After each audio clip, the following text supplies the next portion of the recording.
Turabashuje kandi tubaye ikaze ku makuru y'iteganyagihe mutegurirwa n'ikigo cy'u Rwanda gishinzwe ubumenyi bw'ikirere Meteo Rwanda ngiye kubagezaho ndi mukaza Rukundo Clarisse. Turi gutangira tubagezaho byaranze ikirere cy'uyu munsi, turabagezaho iteganyagihe ry'amasaha n'ijoro, iry'umunsi w'ejo ndetse n'iry'iminsi 5 iri imbere duhereye ku munsi w'ejo.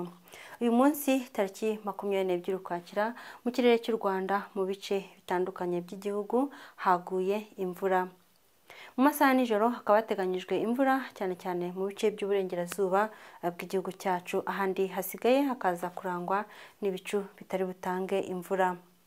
Reka turebe hamwe rero uko umunsi w'ejo ikirere kizirirwa cyitwaye. Turahera ku muyaga, turebe ibipimo by'ubushyuhe, turebe ndetse n'ikirere muri rusange. Ku munsi w'ejo hakaba hateganyijwe umuyaga uringaniye ushyira kuba umuyaga mwinshi. Uyu muyaga ukazaba ufite umuvuduko uri hagati ya metero 4 ndetse na metero 6 ku isegonda, n'icyerekezo kiva mu bice byo mu burasirazuba werekeza mu tundi turere tw'igihugu cyacu. Mu masaha ya mu gitondo muri rusange nta mvura iteganyijwe. Reka turebe ibipimo by'ubushyuhe biteganyijwe. Mu ntara y'amajyepfo hateganyijwe igipimo cy'ubushyuhe kiri hagati ya °C14 ndetse na °C15. Mu bice by'uburengerazuba hateganyijwe igipimo cy'ubushyuhe kiri hagati ya °C10 ndetse na °C17, aho akarere ka Nyabihu ariko gateganyijwe kugira igipimo cy'ubushyuhe cyo hasi ugereranije n'ahandi mu gihugu cya °C10. Naho mu majyaruguru y'igihugu cyacu hateganyijwe igipimo cy'ubushyuhe kiri hagati ya °C13 ndetse na °C15 n'ibicu bitazatanga imvura. Reka twomeze tubagezaho rero ibizaranga mu bice by'uburasirazuba. Hateganyijwe ibicu bitazatanga imvura mu turere twaho twose ndetse n'igipimo cy'ubushyuhe kiri hagati ya °C16 ndetse na 17. Naho mu mujyi wa Kigali naho hateganyijwe urunyurane rw'ibicu ndetse n'izuba n'igipimo cy'ubushyuhe kizagera kuri °C17.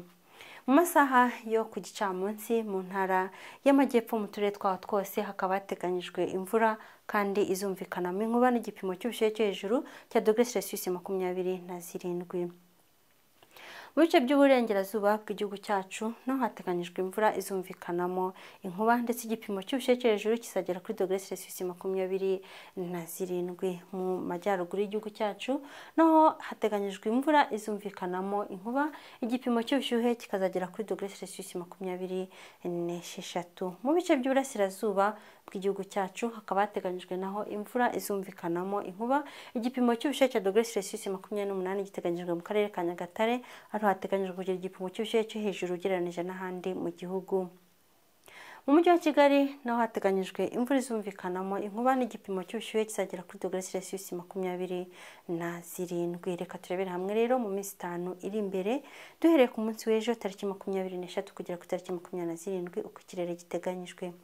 Muri iyi minsi rero uko ari 5 mu kirere cy'u Rwanda mu turere tugize igihugu cyacu mu bice byabo bitandukanye hateganyijwe ibihe by'imvura.